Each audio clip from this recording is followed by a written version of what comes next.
नमस्कार, सीमास फॅमिली किचनमध्ये आपले मनापासून स्वागत आहे। साबुदाणा खिचडीची रेसिपी दाखवते मी तुम्हाला।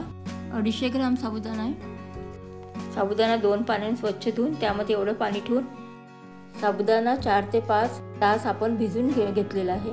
त्यामध्ये मी 2 चमचे मोठे 2 चमचे शेंगदाणा कूट टाकते। हवे असल्यास आपण जास्त पण टाकू शकता। आणि त्याला मी मिक्स करून घेते साबुदाणा आणि शेंगदाण्याचा कूट। त्यामध्ये मी 1.5 चम्मच मीठ टाकलेलं आहे। चवीनुसार मीठ टाकायचं आहे, तुम्हाला जेवढं हवं असेल तेवढं।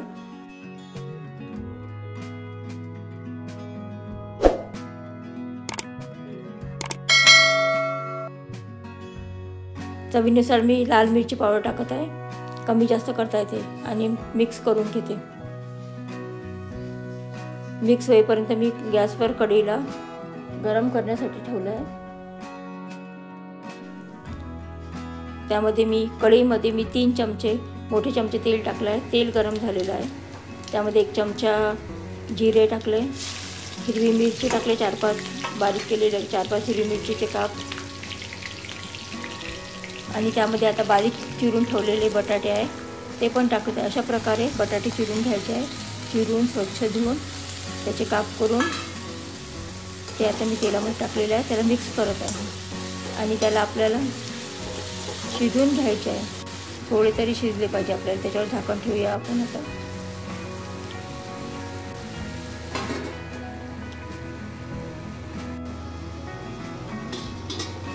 बटाटे शिजले की नाही ते बघूया।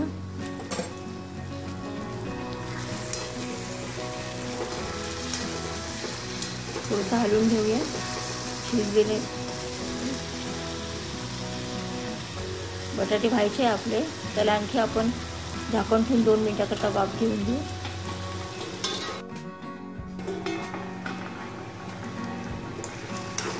आता हलवून बघू आपण आपले बटाटे झाले की नाही। हे सगळं काही गॅसची फ्लेम थोडी मीडियमपेक्षा पण कमी असू द्या, नाहीतर मग लागून देईल आपले बटाटे। आपले थोडे थाळीच ठेवायचे आहे, कारण त्यामुळे जेव्हा आपण साबुदाणा वगैरे टाकू साबुदाण्यासोबत आपले राहिलेले बटाटे पण पूर्ण शिजून जातील। म्हणून आपल्याला थाळीच बटाटे ठेवायचे या प्रकारे।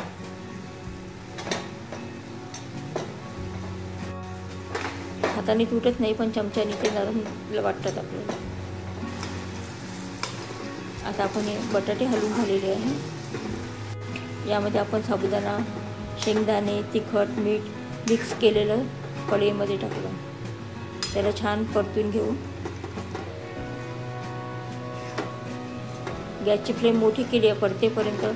मोठ्या फ्लेमवरच आपल्याला साबुदाणा परतून घ्यायचा आहे, म्हणजे खाली लागणार नाही। आणि आता एक वाफ घेऊ। एक मिनिटाकरता झाकण ठेवून वाफ काढून घेतली आहे। त्याला आपण हलवून घेऊया।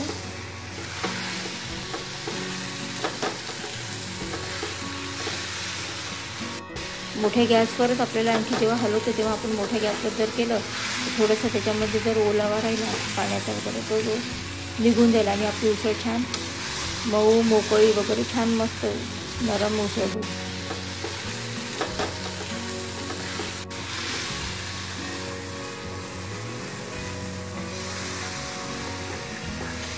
आपली उसळ परतून झालेली आहे। आता झालेलीच आहे उसळ। आता छान मस्त दिसत आहे उपवासासाठी उसळ। कोणताही उपवास असला त्याकरता आपली उसळ तयार झालेली आहे। आता आपण त्याला लिंबू सोबत दह्यासोबत आणि हवी असल्यास हिरवी मिरची सोबत आपण खाऊ शकतो। अशाच सिंपल रेसिपी बघण्यासाठी चॅनलला सबस्क्राईब करा।